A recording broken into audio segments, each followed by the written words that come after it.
Hi students, स्वागत है आपका हमारे यूट्यूब चैनल क्लासरूम डाटा में। आज हम MHD4 नाटक और अन्य गद्य विधाओं के इम्पोर्टेंट क्वेश्चन डिस्कस करेंगे। सबसे पहली बात, आप सभी अपने दिमाग से ये बात निकाल दीजिए कि आपको कुछ इम्पोर्टेंट क्वेश्चंस की लिस्ट पकड़ा दी जाएगी और आप उन कुछ क्वेश्चंस को प्रिपेयर करके एग्ज़ाम पास कर लोगे या अच्छे मार्क्स ले आओगे।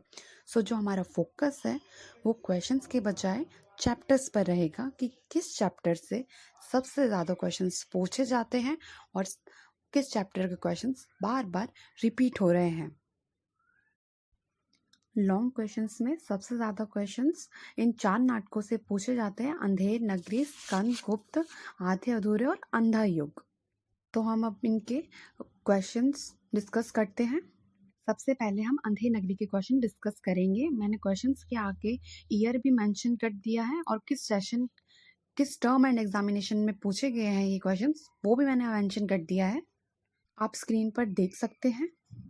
आप स्क्रीनशॉट ले लीजिए, क्योंकि अगर मैं एक एक क्वेश्चन को डिस्कस करने बैठी तो वीडियो बहुत लंबा हो जाएगा। सबसे ज़्यादा प्रासंगिकता पूछी गई है और उसके बाद यथार्थ। तो आप प्रासंगिकता और यथार्थ ज़रूर लर्न करें। अगर आप यथार्थ, अंधेर नगरी का जो यथार्थ है उसी में ही आपका राजनीतिक और सामाजिक यथार्थ भी ऐड हो जाएगा।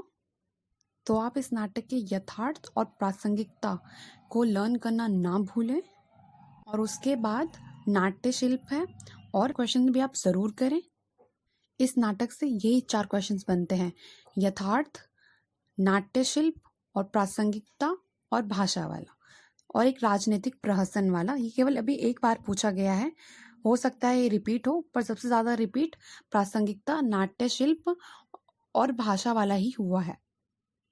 अगर आपको इस नाटक का यथार्थ और प्रासंगिकता वाला क्वेश्चन क्लियर है तो आप इस नाटक का महत्व भी बहुत आसानी से लिख सकते हैं। अंधेर नगरी सबसे आसान नाटक है आपके पास, तो इसको आप ज़रूर करके जाइए। दूसरा जो नाटक है स्कंदगुप्त। स्कंदगुप्त में रंगमंचीयता, प्रसाद की ऐतिहासिक दृष्टि और स्कंदगुप्त की चारित्रिक विशेषताएं, ये 3 इंपॉर्टेंट क्वेश्चंस बनते हैं। इन्हें आप ज़रूर लर्न करके जाएं। नेक्स्ट है आधे अधूरे। इस नाटक में से कभी कथ्य पूछ लिया गया है तो कभी नाट्य शिल्प और कभी स्त्री पुरुष का संबंध। अंधेर नगरी के बाद कोई नाटक जो है आसान है वो है आधे अधूरे। तो आप अंधेर नगरी और आधे अधूरे को अच्छे से लर्न कर सकते हैं और ये आपके समझ में भी आ जाएगा। चौथा जो नाटक है अंधा युग। अंधा युग से नाट्य शिल्प है वो 2 बार रिपीट हुआ है और हर बार अलग अलग क्वेश्चन पूछा गया है इस नाटक से। सो आप देख सकते हैं कि किस तरीके के क्वेश्चंस इस नाटक से पूछे गए हैं, वो आप स्क्रीन पर देखिए।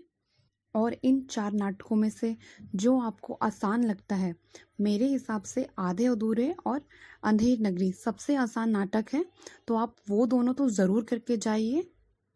कई ऐसे स्टूडेंट्स हैं जो ये 4 नाटक ना कर पाए, उनको कोई नाटक डिफ़िकल्ट लगे, तो मैं आपको आगे दूसरे नाटक बता देती हूँ जिनसे आप इनको रिप्लेस कर सकते हैं।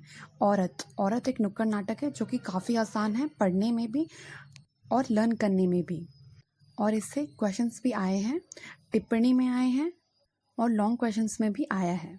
औरत का प्रतिपाद्य रिपीट हुआ है, आप ये करके जा सकते हैं। आप औरत नुक्कड़ नाटक को ना छोड़िए।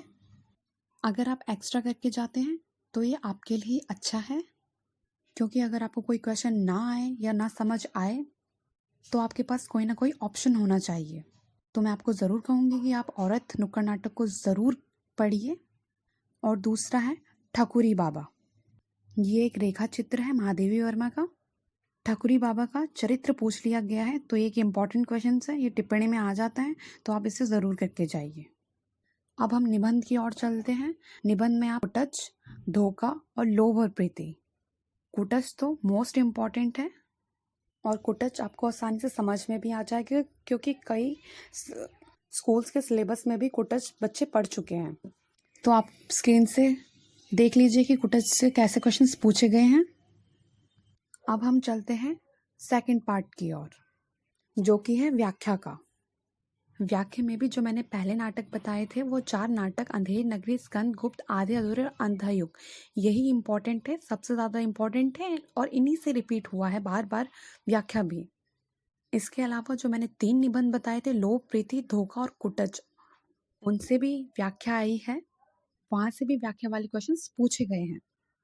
और नुक्कड़ नाटक औरत, तो आप इन नाटकों को और निबंधों को अच्छे से लर्न कर लीजिए, अच्छे से पढ़िए। इसी से आपके लॉन्ग क्वेश्चंस और संदर्भ सहित व्याख्या दोनों ही कवर हो जाएगा।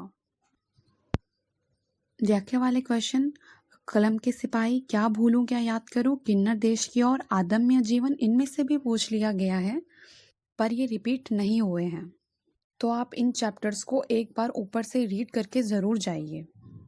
बाकी उन 4 नाटक और 3 निबंधों को तो आप अच्छे से लर्न कर लीजिए। अगर आपको कोई डाउट है तो आप कमेंट बॉक्स में ज़रूर कमेंट करें। अगर आपको हमारी वीडियो यूज़फुल लगी हो तो आप इसे लाइक और शेयर ज़रूर करें और हमारे चैनल को सब्सक्राइब भी ज़रूर करें। Thanks for watching.